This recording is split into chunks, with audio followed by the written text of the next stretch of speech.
ധ്യാനിക്കാനായിട്ട് നൽകിയിരിക്കുന്ന ഈ ദൈവവചന ഭാഗത്തിനായിട്ട് ഞാൻ ദൈവത്തെ സ്തുതിക്കുന്നു. വളരെ പ്രാവശ്യം നമ്മൾ ചിന്തിച്ചിട്ടുണ്ട്. സത്യം പറഞ്ഞാൽ കഴിഞ്ഞ 2 ദിവസം മുന്നേ നമ്മൾ പത്രോസിന്റെ എന്നോട് കർത്താവ് ഇത് പറയുന്ന സമയത്തും നീ എന്നെ തള്ളിപ്പറയും എന്ന് പറഞ്ഞ സമയത്തും നമ്മൾ ഏകദേശം ഭാഗികമായിട്ട് ഈ ഭാഗങ്ങളൊക്കെ നമ്മൾ ചിന്തിച്ചതാണ്. എങ്കിലും ഒരു പുതുമയുള്ള ദൈവവചന ഭാഗം തന്നെയാണിത് എന്നുള്ള കാര്യത്തിൽ യാതൊരു സംശയവുമില്ല. നോക്കിയാട്ടെ, നമ്മൾ ഇന്ന് കാണുന്നതായിട്ടുള്ള ഭാഗം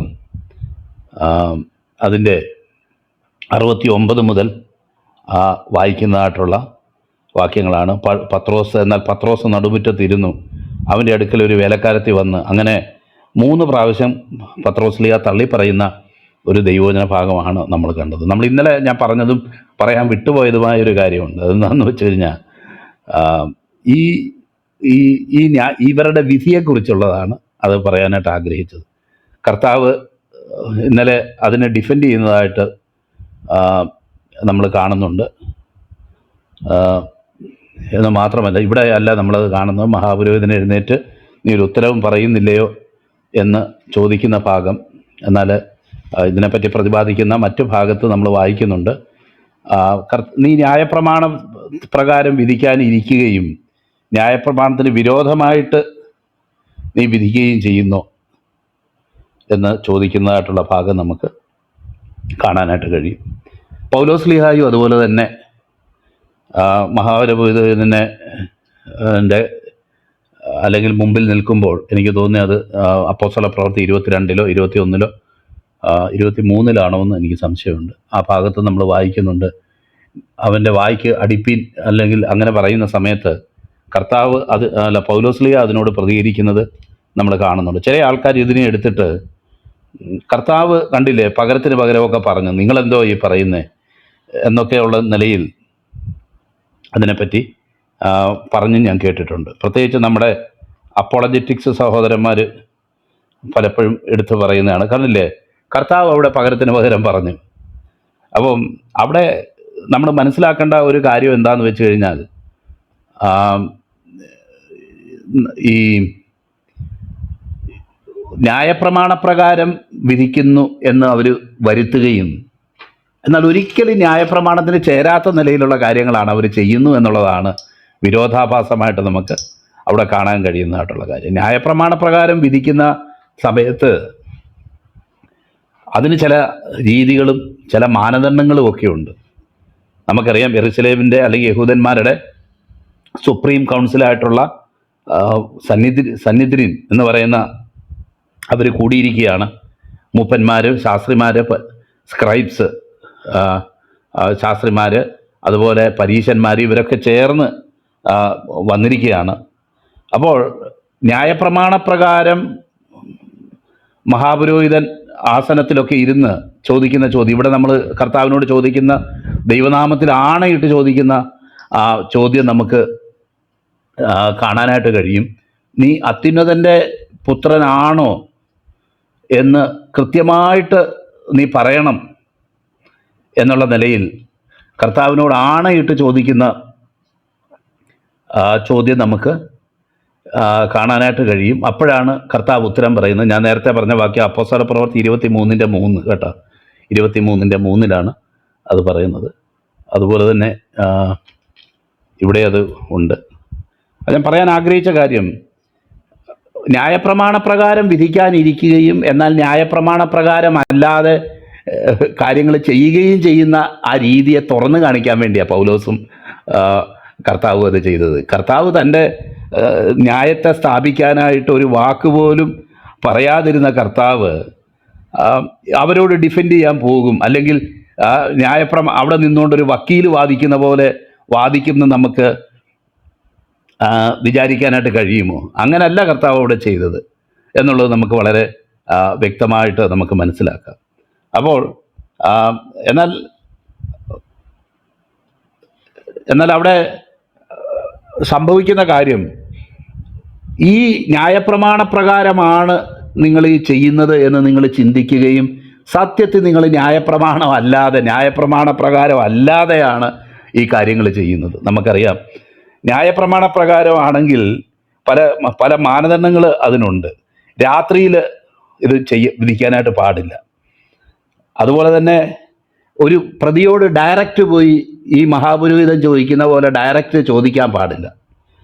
അതുപോലെ ഒരു ഉത്സവകാലത്ത് ഒരിക്കലും ഇതുപോലെ ഈ കൂടിയിരുന്ന ഒരു വ്യക്തിയെ വിധിക്കാനായിട്ട് പാടില്ല എന്ന് പറയുന്ന, അതുപോലെ ഒരു 5, 8, 9 ഇതുപോലുള്ള കാര്യങ്ങളുണ്ട്. അതിന് മാനദണ്ഡമായിട്ട് കൊടുത്തേക്കുന്ന കാര്യങ്ങളുണ്ട്.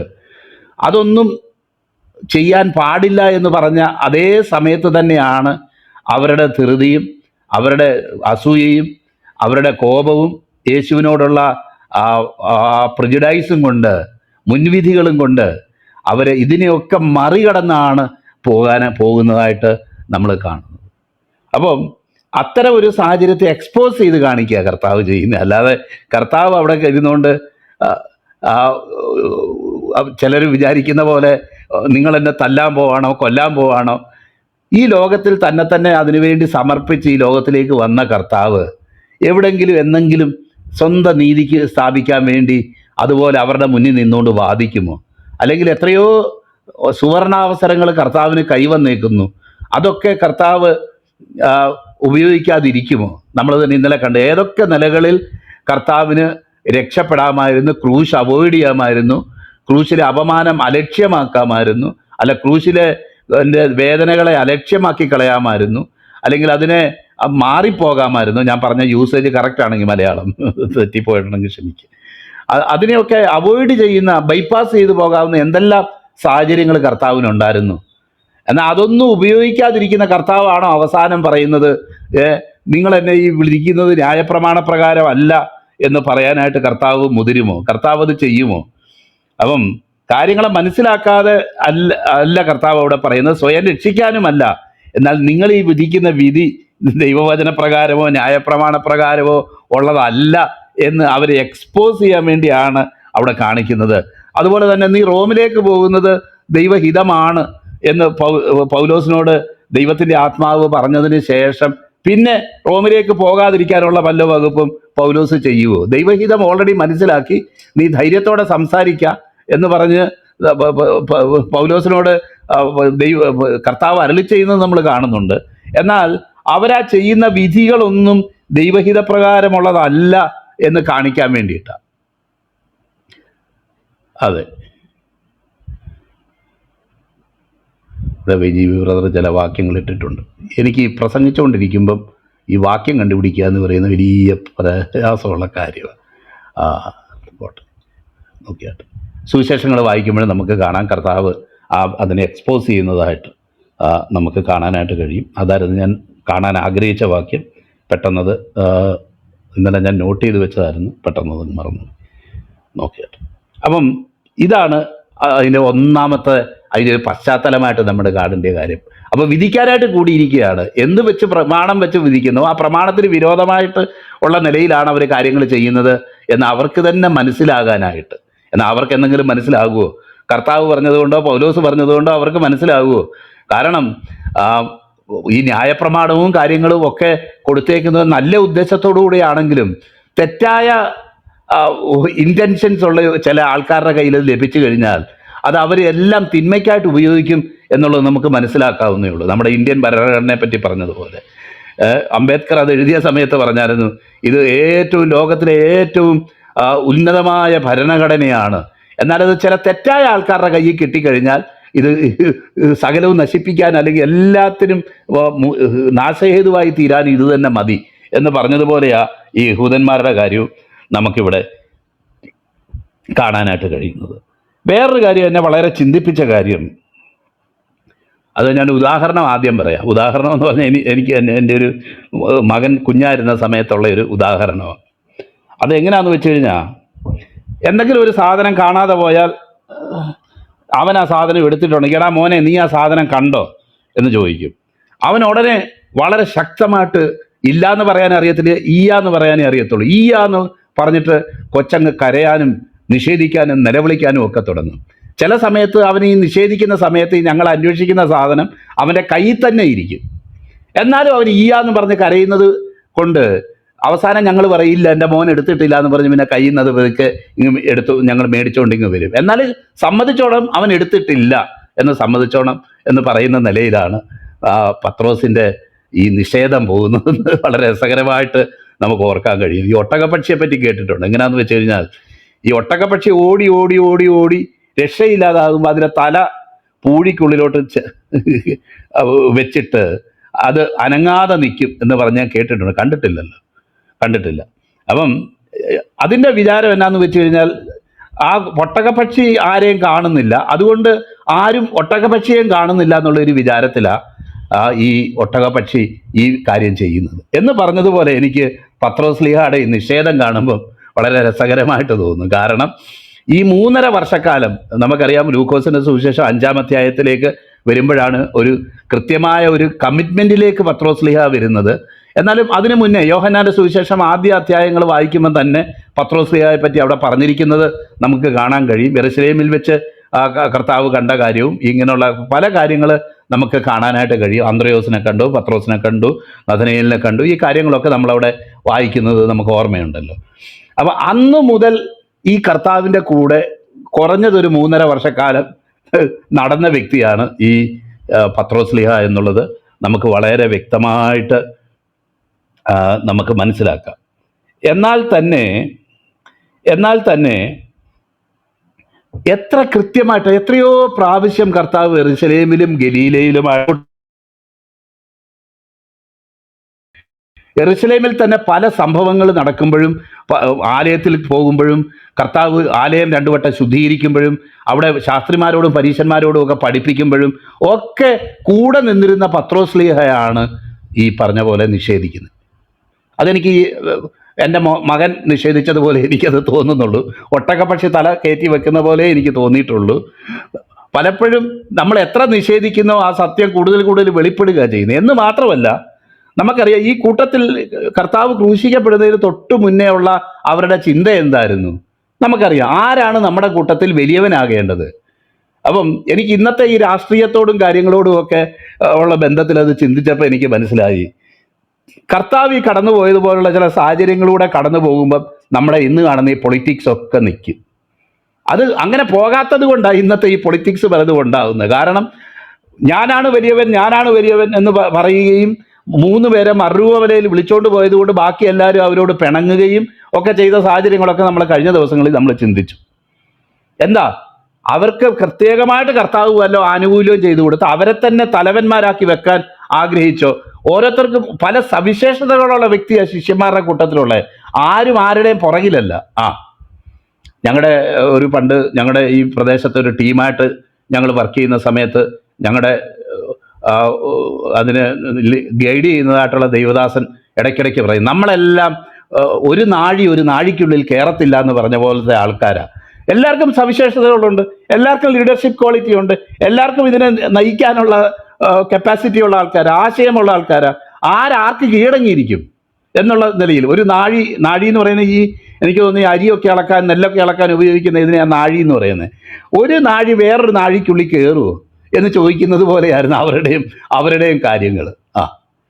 അപ്പം അതിന് തൊട്ട് മുന്നേ വരെ ഞാനോ നീയോ എന്നും പറഞ്ഞ് നിൽക്കുന്ന ഈ കൂട്ടരാണ് ചില സെക്കൻഡുകൾ കൊണ്ട് ചില മണിക്കൂറുകൾ കൊണ്ട് ആർക്കും ഇപ്പം നേതാവാകണ്ട, ആർക്കും ഇപ്പം നേതാവാകുകയും വേണ്ട. ഇനി നീ നേതാവാകുന്നോ, നീ ആ കൂട്ടത്തിലെങ്ങാനും ഉണ്ടായിരുന്നോ എന്ന് ചോദിച്ചാൽ പോലും അതിനെ ശക്തിയായിട്ട് നിഷേധിക്കുന്ന ഒരു കാഴ്ച കാണുമ്പോൾ വളരെ രസം തോന്നും. ഇപ്പോഴാർക്കും നേതാവാകണ്ടേ, ഒന്നാമനാകണ്ടേ, ശ്രേഷ്ഠനാകണ്ടേ? പത്രോസ്ലീഹ നേരത്തെ കുപ്പായം തയ്പ്പിച്ച് വെച്ചേക്കുന്ന ആളായിരുന്നു. അതുപോലെ എല്ലാവരും അതിൻ്റെ ലോഹയൊക്കെ റെഡിയാക്കി വെച്ചേക്കുന്ന ആൾക്കാരായിരുന്നു. ലോഹ ഉണ്ടായിരുന്നെങ്കിൽ, അങ്ങനെ എന്നെ തെറ്റിദ്ധരിക്കണ്ട, ലോഹ വേണമെന്നൊന്നും ഞാൻ പറഞ്ഞത് നിങ്ങൾ ആരും തെറ്റിദ്ധരിക്കണ്ട. നോക്കിയേ, ഇത്രയും ശ്രേഷ്ഠതയുള്ള ഈ വ്യക്തികളാണ് ഇപ്പം ഇതുപോലൊരു സാഹചര്യത്തിലായിരിക്കുന്നത് എന്ന് നമുക്ക് മനസ്സിലാക്കാനായിട്ട് കഴിയും. ഇവരാണ് എന്ത് ചെയ്യുന്നത്? തള്ളിപ്പറയുന്നത്. എല്ലാവർക്കും അറിയാവുന്ന ഒരു സത്യം. ഇത് വിളിച്ചു പറയും തോറും ഞാൻ ആ കൂട്ടത്തിൽ ഇല്ലായിരുന്നു എന്ന് പറയുമ്പോൾ പത്രോസ്ലീഹ എന്താ ഉദ്ദേശിക്കുന്നത്? ഒരൊറ്റ നിഷേധം കൊണ്ട് അങ്ങനെയൊക്കെ ആകുമോ? നമുക്കറിയാം. തുടർന്ന് ആദ്യത്തെ പ്രാവശ്യം ഇച്ചിരി മൈൽഡായിട്ടാ പറയും. നിങ്ങൾ രണ്ടാമത്തെയും മൂന്നാമത്തെയും പ്രാവശ്യത്തെ ഡിനയൽ നമുക്ക് കാണുമ്പോൾ നമുക്ക് കാണാം. രണ്ടാമതും ആണയോടെ തള്ളിപ്പറഞ്ഞു എന്ന് പറഞ്ഞാൽ ദൈവത്തെ കൊണ്ട് ആണയിട്ട് ദൈവത്തെയാണ് എനിക്ക് ഈ മനുഷ്യനെ എനിക്ക് അറിയത്തില്ല. മൂന്നാമത് ആ പ്രാകാൻ തുടങ്ങിയെന്ന് പറഞ്ഞു. എന്ന് വെച്ചാൽ ഞാൻ ഒരിക്കലും വിചാരിക്കില്ല കർത്താവിനെ പ്രാഗിയെന്ന്. എന്നാൽ എനിക്ക് അദ്ദേഹത്തെ അറിയാമെങ്കിൽ എൻ്റെ തല പൊട്ടിത്തെറിച്ച് പോകട്ടെ, അല്ലെങ്കിൽ എനിക്ക് ഇങ്ങനെ അദ്ദേഹത്തെ അറിയാമെങ്കിൽ എനിക്ക് അങ്ങനെ പറ്റിപ്പോകട്ടെ എന്നൊക്കെ ആണയിടുന്ന ചില ആൾക്കാരെ അറിയാമല്ലോ. ചില വോയ്സ് അവർ തന്നെ ഏറ്റെടുത്ത് ഇങ്ങനെ ഇപ്പോൾ വിളിച്ചു പറയുന്ന ചിലരെ കുറിച്ച് നമുക്കറിയാമല്ലോ. ഇതേ നിലയിൽ ഒരുപക്ഷെ പറഞ്ഞിരിക്കാമെന്ന് ഞാനങ്ങ് ഭാവനയിൽ ഞാനങ്ങ് വിചാരിക്കുക. പല നിലകളിൽ ശാപവാക്കുകൾ തൻ്റെ മേൽ തന്നെ ചൊരിഞ്ഞ് വളരെ ശക്തമായിട്ട് നിഷേധിക്കുക. അപ്പം ഈ ക്രൂസൈഡ് നടത്തിയതും മിറക്കിൾസ് നടത്തിയതും 5 അപ്പം കൊണ്ട് 5000 പേരെ പോഷിപ്പിച്ചപ്പോഴും, അല്ലെങ്കിൽ ഈ പറയുന്ന കാര്യങ്ങളൊക്കെ ചെയ്തപ്പോഴും അവിടെയൊക്കെ ഉണ്ടായിരുന്ന ആൾക്കാരൊക്കെ ഇപ്പം ഇവിടെ വന്നിട്ടില്ലേ? പെസഹയ്ക്ക് വന്നിട്ടില്ലേ? അല്ലെങ്കിൽ അതുപോലുള്ള പല ദേശത്തുള്ള ആൾക്കാർ അവിടെ ഇല്ലേ? പല സമയങ്ങളായിട്ട് ഈ 3.5 വർഷം പത്രോസിൻ്റെ എൻതൂസിയാസം എന്ന് പറഞ്ഞു കഴിഞ്ഞാൽ അമിത ആവേശം കണ്ടിട്ടുള്ള ആൾക്കാരില്ലേ? ഈ അമിത ആവേശം കൊണ്ട് താനാണ് നേതാവെന്ന് മറ്റുള്ളവരുടെ കണ്ണിൽ പെടാനും മറ്റുള്ളവർ ധരിക്കാനും തക്കവണ്ണം ചില കാര്യങ്ങളൊക്കെ ചെയ്തിട്ടില്ലേ? നമ്മുടെയൊക്കെ കൺവെൻഷനും നമ്മുടെയൊക്കെ കൂട്ടായ്മയ്ക്കും ഒക്കെ പോയാൽ അത് കാണാനായിട്ട് കഴിയും. ചിലർക്കുള്ള സ്ഥാനങ്ങൾ, ചിലർക്കുള്ള സീറ്റുകൾ, ചിലർക്കുള്ള ചില പ്രത്യേകതകൾ. അവർ അതിൻ്റെ ഇടയ്ക്ക് എഴുന്നേറ്റ് പോകുന്നു, വരുന്നു. അവർ ആണ് പ്രധാനപ്പെട്ട അതിൻ്റെ കാര്യകർത്താവ് എന്നുള്ള നിലയിലുള്ള ചില പ്രകടനങ്ങളൊക്കെ കാണാമല്ലോ. ഇതൊക്കെ നടത്തിയത് ഓർമ്മയില്ലേ? അതിനൊക്കെ ദൃക്സാക്ഷികൾ ഒരുപക്ഷെ ആയിട്ടുള്ള ആൾക്കാർ തന്നെയാണ് ഇവിടെയും കടന്നു വന്നിരിക്കുന്നതെന്ന് നമുക്ക് അനുമാനിക്കാൻ കഴിയുന്നതേ ഉള്ളൂ. അല്ലാതെ ഒരു പുതിയ സാഹചര്യമൊന്നുമല്ല.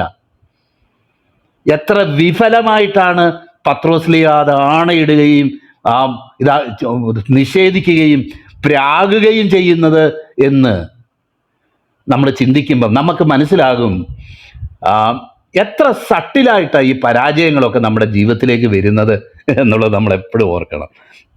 ഇപ്പം നമുക്കറിയാമല്ലോ, ഒരു എക്സാമിനേഷൻ ഹോളിലോട്ട് കയറുമ്പം 9 മണിയാകുമ്പം മണിയടിക്കുന്നു, ആദ്യത്തെ ബെല്ലടിക്കുന്നു, അന്നേരം ക്വസ്റ്റ്യൻ പേപ്പർ എല്ലാവർക്കും തരുന്നു. പിന്നെ അത് ക്വസ്റ്റ്യൻ പേപ്പർ വായിച്ച് നോക്കാനുള്ള സമയമാണ്, എഴുതാനുള്ള സമയമായിട്ടില്ല.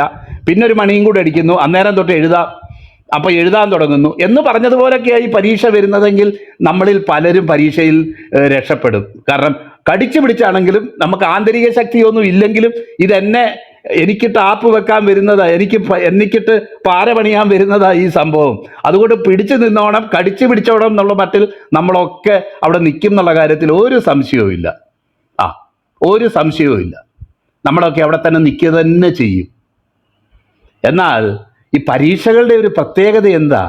നമുക്കറിയാമല്ലോ, നനച്ചിരിക്കാത്ത നാഴികയിൽ നിന്ന് കർത്താവ് പറഞ്ഞതുപോലെ അത് കർത്താവിൻ്റെ വരവിനെ പറ്റി മാത്രമല്ല, ഇത്തരം പരീക്ഷകളെയും കാര്യങ്ങളെയും കുറിച്ചൊക്കെ ദൈവത്തിൻ്റെ വചനത്തിൽ പറഞ്ഞിരിക്കുന്നതും അതേ നിലയിൽ തന്നെ. മണിയൊക്കെ അടിച്ച്, ബെല്ലൊക്കെ അടിച്ച്, ഡോർ ബെല്ലടിച്ച് ഞാൻ നിന്നെ പരീക്ഷിക്കാൻ വന്നേക്കുക എന്ന് പറഞ്ഞ് നമ്മുടെ സോഫയിൽ കയറിയിരുന്ന് പരീക്ഷിക്കുകയല്ല ചെയ്യുന്നത്. അല്ലെങ്കിൽ നമ്മുടെ ഡ്രോയിങ് റൂമിലോട്ട് വന്ന് നമ്മളെ പരീക്ഷിക്കുകയല്ല ചെയ്യുന്നത്. തികച്ചും അപ്രതീക്ഷിതമായ സമയത്താണ് ഈ പരീക്ഷകൾ വരുന്നത് എന്നുള്ളതും, മിക്കവാറും സമയത്ത് നമ്മൾ അൺപ്രിപ്പയർഡായിട്ട് ഇരിക്കുന്ന ഒരു സമയത്ത്, നമ്മൾ ഒരിക്കലും എക്സ്പെക്റ്റ് ചെയ്യാത്തൊരു സമയത്ത്, പലപ്പോഴും നമ്മുടെ ക്രിസ്ത്യ ജീവിതമൊക്കെ ഓക്കെയാണ്, വിജയമാണ്, നല്ല ശുശ്രൂഷയാണ്, നല്ല പ്രസംഗമാണ്, നല്ല നിലയിൽ നമ്മൾ വിശുദ്ധിയിലും വേർപാടിലും ഒക്കെ മുന്നോട്ട് പോകുന്നു എന്ന് തോന്നുന്ന സമയത്താണ് ഇതൊക്കെ കടന്നു വരുന്നത് എന്ന് നമുക്കറിയാമല്ലോ.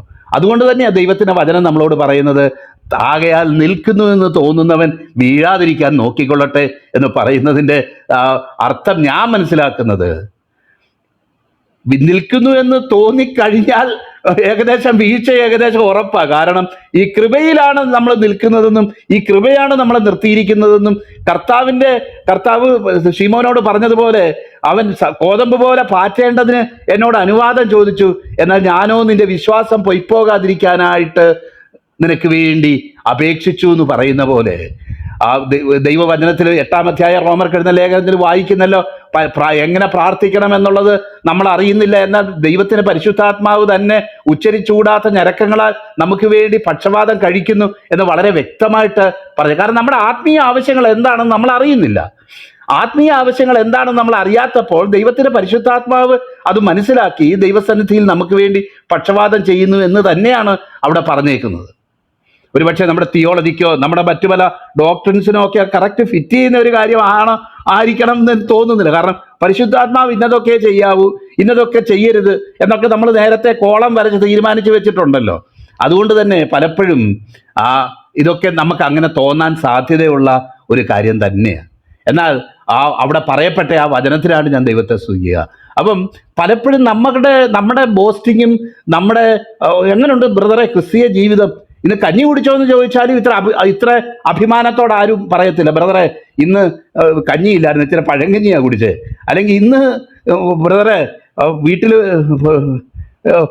പുള്ളിക്കാരി ഇല്ലായിരുന്നു, ഇപ്പം ഇന്ന് പകല് എൻ്റെ സഹധർമ്മിണി ഒരു കോൺഫറൻസിന് പോയേക്കുക, അപ്പം ഞാനിന്ന് ഉച്ചയ്ക്കും ചിലപ്പോൾ ഒക്കെ ഉള്ളത് വേറെ എവിടെന്നെങ്കിലും എൻ്റെ ഭക്ഷണം സംഘടിപ്പിക്കണം. ഞാൻ പറഞ്ഞുകൊണ്ട് വരുന്നത് ഇത് പറയുന്നതിന് പോലും വലിയ നാണക്കേടൊന്നുമില്ല, എനിക്ക് നാണക്കേടില്ല അത് പറയുന്നതിന്. എന്നാൽ നിങ്ങൾ ആരെങ്കിലും എന്നോട് ചോദിച്ചു നോക്ക്, brother how is your Christian life? ഓ ക്രിസ്ത്യൻ ലൈഫ് അത് ഭയങ്കരമാണ്. ഞാൻ ആക്ച്വലി ആകുന്നതിനേക്കാളും ഒരു 100 മടങ്ങ് പ്രതീതി നിങ്ങളിൽ ഉണ്ടാകത്തക്കവണ്ണമുള്ള ഒരു രീതിയിലായിരിക്കും മിക്കപ്പോഴും എൻ്റെ ഉത്തരം. ക്രിസ്തീയ ജീവിതത്തെക്കുറിച്ച് ബ്രാഗ് ചെയ്യാത്ത ആരാ ഉള്ളത്? പ്രശംസിക്കാത്ത ആരാ ഉള്ളത്? ക്രിസ്തീയ ജീവിതത്തെക്കുറിച്ച്, കാരണം ഇത് ആർക്കും മെഷർമെന്റ് കയ്യിലൊന്നും ഇരിപ്പില്ലല്ലോ. ഞാൻ പറഞ്ഞാൽ എന്നെപ്പറ്റി ഉള്ളത് നിങ്ങൾ അംഗീകരിക്കുകയല്ലാതെ അത് ആർക്കെങ്കിലും മാന്യതയുള്ള ആരെങ്കിലും നിഷേധിക്കുവോ? അല്ല ജെയ്തി പാസ്റ്റർ നിങ്ങളൊരു പിന്മാറ്റക്കാരനാണ് ആരെങ്കിലും പറയുമോ? ആരും പറയത്തില്ല. അതുകൊണ്ട് തന്നെ ദൈവം മാത്രം അറിയുന്ന ഒരു കാര്യമാകുന്നതുകൊണ്ടും പലപ്പോഴും നമ്മൾ വീണ് കഴിയുമ്പോഴാണ് നമ്മൾ മനസ്സിലാവുന്നത്, അയ്യോ ഞാൻ ഇത്രയ്ക്കേ ഉള്ളായിരുന്നെന്ന് ആൾക്കാർക്ക് മനസ്സിലായല്ലോ എന്ന് നമുക്ക് മനസ്സിലാവുന്നു. പ്രിയപ്പെട്ടവരെ, നമ്മൾ സ്ട്രോങ് ആണെന്ന് നമുക്ക് തോന്നുന്ന സാഹചര്യങ്ങളിൽ തന്നെ, നമ്മൾ ഓക്കെ ആണെന്ന് തോന്നുന്ന സാഹചര്യങ്ങളിൽ തന്നെ, നമ്മുടെ ശുശ്രൂഷയും ജീവിതവും ഒക്കെ നല്ല നിലയിൽ വിജയകരമായിട്ട് മുന്നോട്ട് പോകുന്നു എന്ന് നമ്മൾ വിചാരിക്കുന്ന സാഹചര്യങ്ങളിൽ തന്നെ ഇന്നലെ രക്ഷിക്കപ്പെട്ട ഒരുത്തൻ ദൈവകൃപയിൽ അവൻ എന്തുമാത്രം ആശ്രയിക്കുന്നോ അതുപോലെ തന്നെ കൃപയിൽ ആശ്രയിക്കേണ്ട ഒരു ജീവിതമായത്. നമുക്കറിയാം ചില കാര്യങ്ങൾക്കൊന്നും സീനിയോറിറ്റി ഇല്ല എന്ന് പറഞ്ഞാൽ ഇപ്പം ഡ്രൈവിങ് 40 വർഷം 50 വർഷം വണ്ടി ഓടിച്ച ഒരുത്തനും ആക്സിഡൻറ്റ് ഉണ്ടാകാം, ഇന്നലെ ഓടിക്കാൻ തുടങ്ങിയവനും ആക്സിഡൻറ്റ് ഉണ്ടാകാം. കാരണം ആക്സിഡൻറ്റ് നമ്മുടെ കുറവ് കൊണ്ട് തന്നെ ഉണ്ടാകണമെന്നില്ല, വേറെ ഒരുത്തൻ്റെ ജാഗ്രത കുറവ് കൊണ്ടും ഉണ്ടാകാം. എന്ന് പറഞ്ഞതുപോലെ തന്നെയാണ് ക്രിസ്തീയ ജീവിതത്തിൽ നമ്മൾ ഓർക്കണം, ഇതിൻ്റെ ഉള്ളിൽ സീനിയോറിറ്റിക്കും ഇതിൻ്റെ ഉള്ളിൽ ചില അഭ്യാസങ്ങൾക്കും ചില ഇന്നതിൻ്റെ പോലെയാണ് ഇന്ന ആൾക്കാരാണ് എന്നെ പഠിപ്പിച്ചത് എന്നൊന്നും പറയുന്നതിനൊന്നും വലിയ കേവല മൂല്യങ്ങളൊന്നുമില്ല. അതൊക്കെ പഠിപ്പിച്ച് കാണും, അറിഞ്ഞു കാണും. എന്നാൽ ഇന്ന് ഈ കൃപയിൽ ആശ്രയിച്ച് നിൽക്കാനും തക്ക സമയത്ത് കാര്യങ്ങളെ ആ ക്രിസ്തുവിൽ അടിസ്ഥാനപ്പെട്ട് ഉള്ള ഒരു അനുഭവത്തിൽ നമുക്ക് നേരിടാനും കഴിയുന്നില്ലെങ്കിൽ ഈ പത്രോസിന് പറ്റിയ പോലുള്ള ഒരു അനുഭവം നമുക്കും പറ്റാം. നമ്മൾ തീരെ പ്രതീക്ഷിക്കാത്ത ചില സാഹചര്യത്തിൽ, തീരെ നമ്മൾ എക്സ്പെക്ട് ചെയ്യാത്ത ചില സാഹചര്യത്തിൽ, തീരെ നമ്മൾ നനച്ചിരിക്കാത്ത ചില സാഹചര്യത്തിൽ ചില ആക്രമണങ്ങളും അനുഭവങ്ങളും ഒക്കെ നമുക്ക് ഉണ്ടാകാം എന്നുള്ള കാര്യത്തിൽ യാതൊരു സംശയവും. ഇത് മണി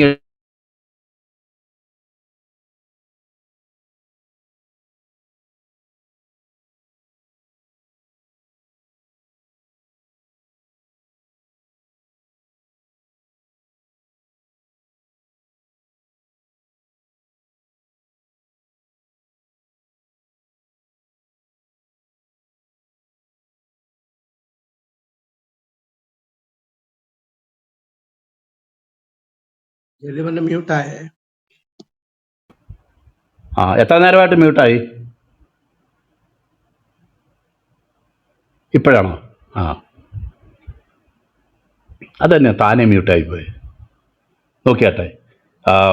അപ്പം ഞാൻ പറഞ്ഞുകൊണ്ട് വന്നത്, അവരുടെ ജീവിതത്തിൽ നിന്ന് ആത്മീയ ഊർജം ചോർന്നു പോയത് അവരറിയാതെ, അവരറിയാത്ത ഒരനുഭവത്തിൽ ആയിത്തീർന്നു. പണ്ടൊരു കവിയെങ്ങാണ്ട് ഇങ്ങനെ പാടിയിട്ടുണ്ട്, ഈ ലോകത്തിൽ ജീവിക്കുന്ന മനുഷ്യൻ്റെ അവസ്ഥയെക്കുറിച്ച് പാടിയതാ. കാരണം ഒരു കുളത്തിൽ വെള്ളം ഉണ്ടായിരുന്നു, വെള്ളം വറ്റിപ്പോയത് മീനുകൾ അറിഞ്ഞില്ല എന്ന് പറയുന്നത് പോലാണ് മായയിൽ ജീവിക്കുന്ന മനുഷ്യൻ എന്ന് ഒരു കവിത പണ്ട് കേട്ടിട്ടുണ്ട്. എന്ന് പറഞ്ഞതുപോലെ സംഭവബഹുലമായിട്ടുള്ള ചില ഇതിലൂടെ അവരിങ്ങനെ കടന്നു പോവുക. കർത്താവ് അവർ തീരെ പ്രതീക്ഷിക്കാത്തത്, ജീവിതത്തിൽ ഒരിക്കലും സംഭവിക്കുമെന്ന് വിചാരിക്കാത്ത ചില കാര്യങ്ങൾ സംഭവിക്കുക, നിറവേറിക്കൊണ്ടിരിക്കുക. അപ്പോൾ കർത്താവ് പറഞ്ഞ വാണിംഗും മറന്നുപോയി, കർത്താവ് ആ സമയത്ത് പഠിപ്പിച്ച്. കാരണം ഒരു ആത്മീയ പോരാട്ടത്തിൽ പിശാച് ചെയ്യുന്ന ഒരു പ്രധാനപ്പെട്ട പരിപാടി നമുക്കറിയാമല്ലോ. നമ്മളൊക്കെ ഇപ്പോൾ ഈ ക്യാമറ അത് ഇതൊക്കെ വെച്ചേക്കുന്ന ഒരു സമയമായി. ഇപ്പം ഒരു ക്യാമറ പ്രവർത്തിക്കാതാകണമെങ്കിൽ എന്താ ചെയ്യേണ്ടത്? അതിൻ്റെ നേരെ ലൈറ്റ് അടിച്ചു കഴിഞ്ഞാൽ അത് പിന്നെ പ്രവർത്തിക്കത്തില്ല, നമുക്കറിയാം. കാരണം വലിയൊരു സോഴ്സ് ഓഫ് ലൈറ്റ് അതിലേക്ക് വന്ന് വീഴുമ്പം ബാക്കിയുള്ളതിനെ ഒപ്പിയെടുക്കാൻ അതിന് പറ്റുകയില്ല. എന്ന് പറഞ്ഞതുപോലെ ഈ ആത്മീയ പോരാട്ടത്തിലൂടെ കടന്നു പോകുമ്പോൾ പിശാച് പലപ്പോഴും നമ്മൾ ചെയ്യുന്നത് കർത്താവ് പറഞ്ഞ കാര്യങ്ങളെ നമ്മുടെ മനോപഥത്തിൽ നിന്ന് മാറ്റിക്കളയുക എന്നുള്ളതാണ് പലപ്പോഴും പിശാച് ചെയ്യുന്ന കാര്യം.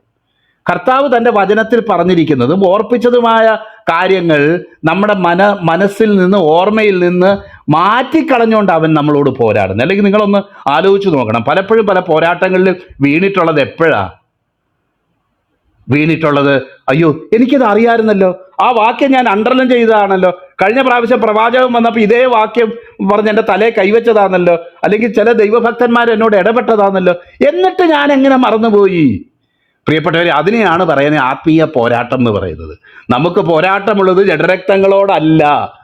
അല്ലെങ്കിൽ പൗലോസ്ലീഹ പറയുന്ന പോലെ ഞങ്ങളുടെ ആയുധങ്ങൾ ജഡീയങ്ങളല്ല, കോട്ടകളെ ദൈവസന്നിധിയിൽ ഇടിപ്പാൻ ശക്തിയുള്ളവ തന്നെ എന്ന് പറയുന്ന ശിഷ്യന്മാർ അനുഭവിച്ചതിൽ വെച്ച് ഏറ്റവും ശക്തമായിട്ടുള്ള ഒരു ആത്മീയ പോരാട്ടത്തിലൂടെ ഇടയനെ വിട്ടുകയും ആടുകൾ ചെതറിപ്പോവുകയും ചെയ്യാൻ ഇടയായിത്തീരുന്ന ഒരു സാഹചര്യത്തിലൂടെ കർത്താവ് പറഞ്ഞതെല്ലാം മറന്നു കളഞ്ഞിട്ട് ഒരു കഥ പോലെ തോന്നിയെന്നവർക്ക് 3 ദിവസം കൊണ്ട് തോന്നാവുന്ന ഒരു സാഹചര്യത്തിലൂടെ അവർ കടന്നു പോകുന്നതെന്ന് നമ്മൾ ഓർക്കണം. പ്രിയപ്പെട്ടവരെ, ഇത്തരം ഒരു സാഹചര്യം എത്ര ബലവാന്മാരാണെന്ന് നമ്മൾ പറഞ്ഞു നിൽക്കുമ്പോഴും ദൈവസന്നിധി നമ്മളെ തന്നെ താഴ്ത്തി ഏൽപ്പിച്ചുകൊണ്ട്, കർത്താവെ, വീഴ്ച എനിക്കും സംഭവിക്കാം, കുറവുകൾ എനിക്കും സംഭവിക്കാം, അവിടുന്ന് പറഞ്ഞ വചനങ്ങളുടെ ഹൃദയത്തിൽ നിന്ന്, മനോമുഗ്രത്തിൽ നിന്ന് ഒരിക്കലും മാറാതിരിക്കട്ടെ എന്നൊരു ഭക്തൻ പ്രാർത്ഥിച്ചില്ലെങ്കിൽ ഇവിടെ ഈ സംഭവിക്കുന്ന ചില കാര്യങ്ങൾ ഇത്രയൊക്കെ വാൺ ചെയ്തിട്ട് വല്ലോ കാര്യമുണ്ടോ? ഇന്നലെ എന്നോട് ഒരാൾ പറഞ്ഞ്, പാസ്റ്ററെ, ഇന്ന കാര്യം ചെയ്യരുത് എന്ന് ഞാൻ മനസ്സിൽ വിചാരിച്ചോണ്ട് നടക്കുമായിരുന്നു, എന്നിട്ട് അവസാനം അത് തന്നെ പറ്റി പാസ്റ്ററെ എന്ന്. എന്തോ പറയാനാ ഇത്? ചെണ്ട വന്ന് മദ്ദളത്തോട് പറയുന്ന പോലെ നമുക്കും പലപ്പോഴും നമ്മുടെ ജീവിതത്തിൽ ഉണ്ടായ കാര്യം മനസ്സിലിങ്ങനെ പറഞ്ഞുകൊണ്ട് നടന്നാലും പലപ്പോഴും ആ സമയമാകുമ്പം നമ്മളതിന് സസെപ്റ്റിബിളായിട്ട് പോകുന്ന ഒരു അനുഭവമാണ് നമുക്ക് പലപ്പോഴും ക്രിസ്ത്യൻ ജീവിതത്തിൽ പല സാഹചര്യത്തിലും പറയാനുള്ളത്. അപ്പോൾ വാൺ ചെയ്തു, പത്രോസിന് അറിയാമായിരുന്നു, എന്നിട്ടും ഇതുപോലൊരു സാഹചര്യത്തിന് വേണ്ടി അൺപ്രിപ്പയർഡ് പെട്ടെന്ന് ഈ ഭയം നമ്മളെ കയറി ആക്രമിക്കുന്നു. അതുപോലൊരു സാഹചര്യത്തിൽ എന്നെ കണ്ടാ മിണ്ടല്ലേ എന്ന് പണ്ട് നമ്മുടെ തിരുവിതാംകൂറിലൊക്കെ പറയുന്ന പോലെ തലയെ മുണ്ടിട്ടോണ്ട് പോയിരുന്ന് എന്തായാലും ആ തീയുടെ അടുത്ത് പോയിരുന്ന് നന്നായിട്ട് തീ കാഞ്ഞുകൊണ്ടിരിക്കുന്ന ഈ സാഹചര്യത്തിൽ കൂരമ്പ് പോലെ ഈ ചോദ്യം അദ്ദേഹത്തിന് നേരെ വരുമെന്ന് അദ്ദേഹം വിചാരിച്ച.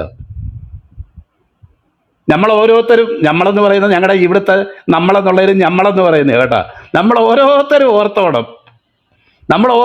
ഓർത്തോടോ ഇതുപോലെ ആ സംഗതികൾ വരാൻ പോകുന്നത്. ശക്തന്മാരാ നമ്മൾ പലപ്പോഴും പരാജയപ്പെട്ടിട്ടുള്ള പല സാഹചര്യങ്ങളും പുറത്തു പറയാൻ കഴിയാത്ത പോലത്തെ സാഹചര്യങ്ങൾ ശക്തന്മാർ തന്നെയാ.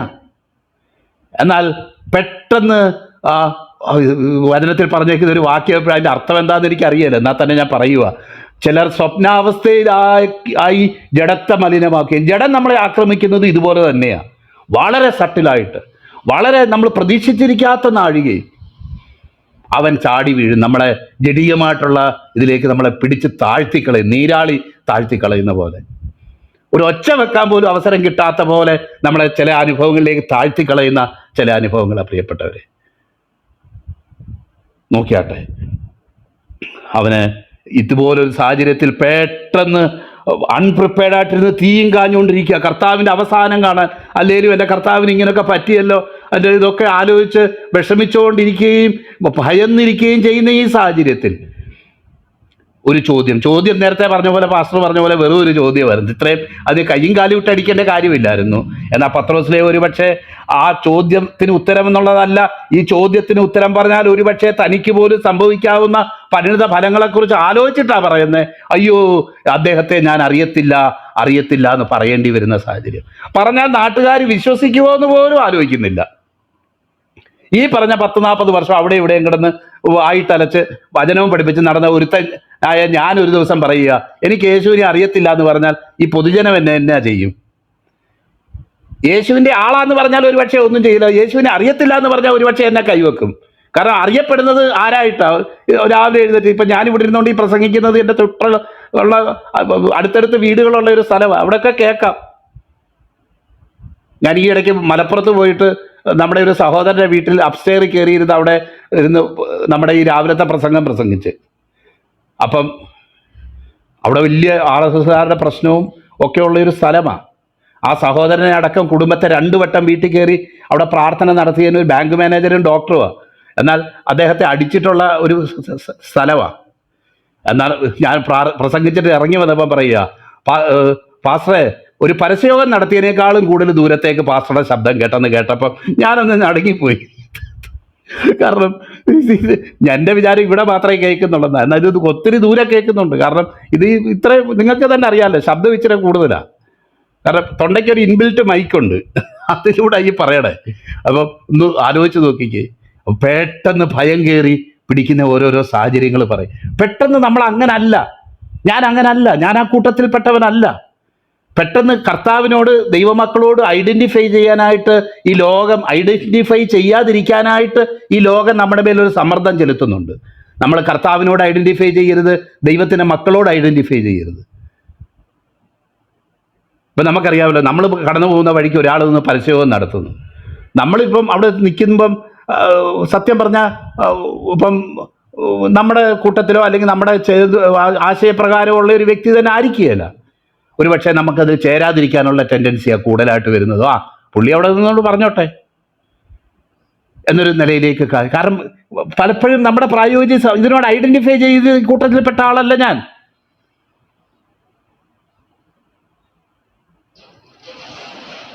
ഞാനൊരിക്കൽ ഓർക്കുന്നുണ്ട്, എൻ്റെ വീടിൻ്റെ തൊട്ടടുത്ത് ഒരു സ്ഥലത്ത് ഞങ്ങൾക്കറിയാവുന്ന കർത്താവിൽ നിതര പ്രാപിച്ച ഒരു ദൈവദാസൻ നിന്നുകൊണ്ട് പരസ്യവും പ്രസംഗിക്കുക. അപ്പം സെൻറ്റൻസിനൊന്നും ഒരു സ്ട്രക്ചറൊന്നുമില്ല, വാലും തുമ്പും ഇല്ലാത്ത പ്രസംഗമെന്ന് പറയാമെങ്കിൽ ഒരു അങ്ങനെ പോലത്തെ പ്രസംഗമാണ്.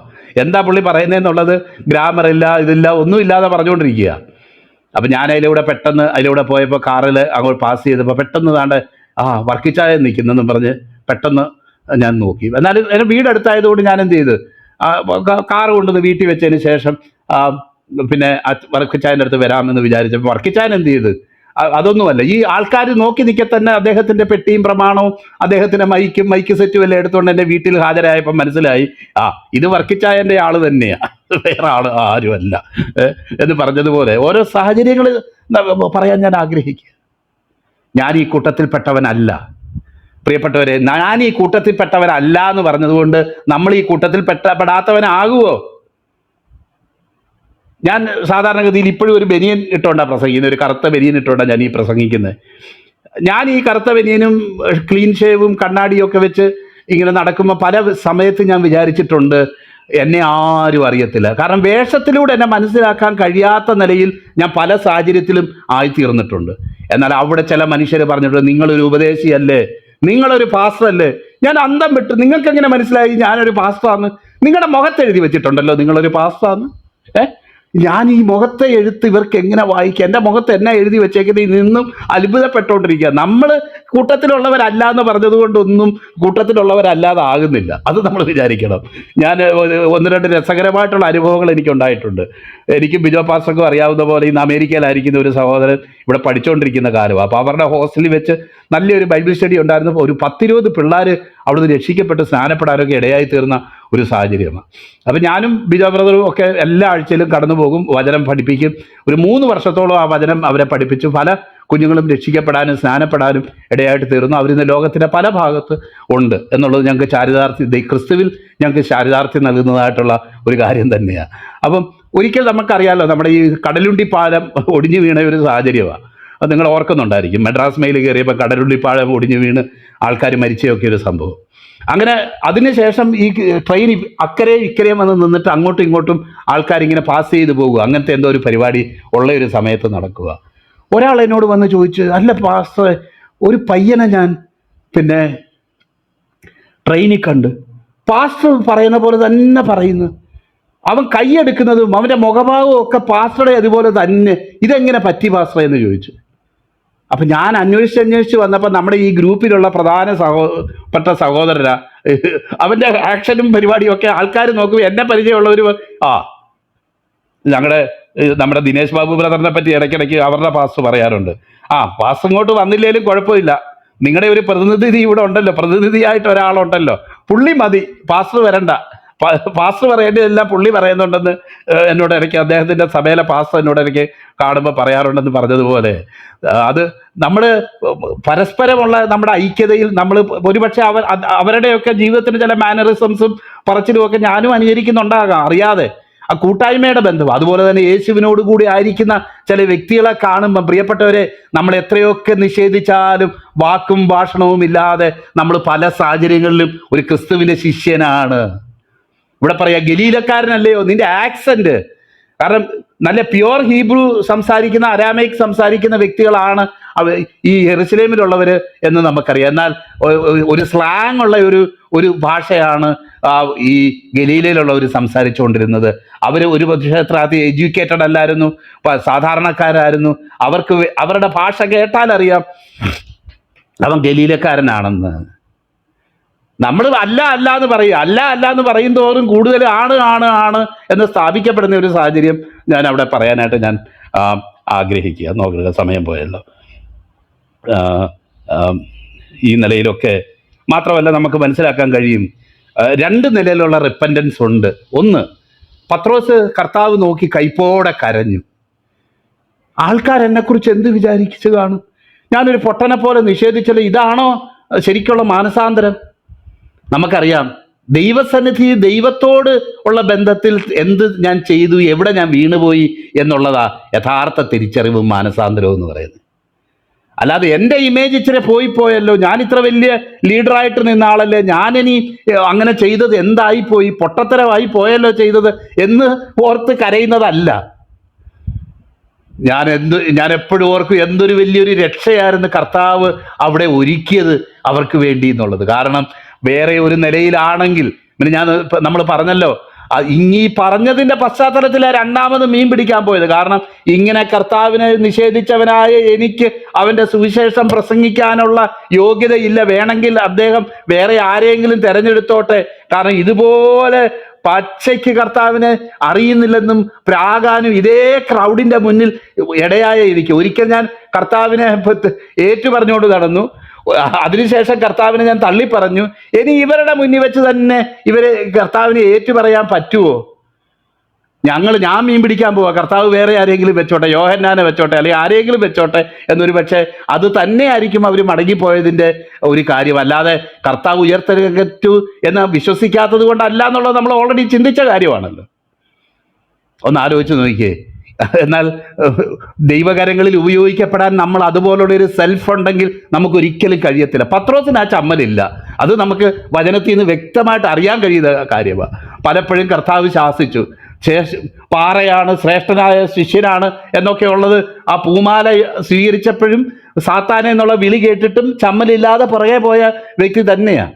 ഇവിടെ നമുക്ക് കാണാം, ഇത്രയും കർത്താവിനെ സാക്ഷിച്ച ഈ വ്യക്തി ഏറ്റുപറയുക, ഞാൻ അറിയുന്നില്ല എന്ന് പ്രാഗിയിട്ട് കർത്താവ് അവനെ ഉറപ്പിച്ചു കഴിഞ്ഞപ്പം പിന്നെയും ചമ്മലില്ലാതെ നിന്നുകൊണ്ട് പെന്തക്കോസ്ത് ദിവസം നിങ്ങൾ ക്രൂശിച്ചു വന്ന ഇതേ യേശുവിനെ അവൻ കർത്താവാക്കി വെച്ചിരിക്കുന്നു, ന്യായാധിപതിയാക്കി വെച്ചിരിക്കുന്നു എന്ന് ആ ഇസ്രായേൽ ഗോത്രത്തിൻ്റെ മുന്നിൽ സാക്ഷ്യം പറയാനായിട്ട് ഇടയായെങ്കിൽ ആ കൂട്ടത്തിൽ ഒരുത്തം പറഞ്ഞാൽ പോരായിരുന്നോ പ്രസംഗത്തിൻ്റെ കാറ്റ് പോകാനായിട്ട്? അല്ല, ആശാനെ മെനിഞ്ഞാന്ന് നിന്നോണ്ട് ഇവനെ അറിയുന്നില്ല എന്ന് പറഞ്ഞത് നീ തന്നെ അല്ലേ എന്ന് ചോദിച്ചാൽ പോരായിരുന്നോ?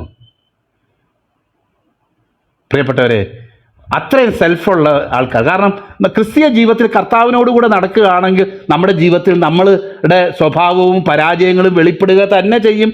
നമ്മൾ പല ആൾക്കാർക്കും ഇന്ന് മുന്നോട്ട് വരാൻ കഴിയാത്തതിൻ്റെ കാര്യം കർത്താവ് ക്ഷമിക്കാത്തത് കൊണ്ടല്ല, അവരോട് ക്ഷമിക്കാത്തത് കൊണ്ടാണ്.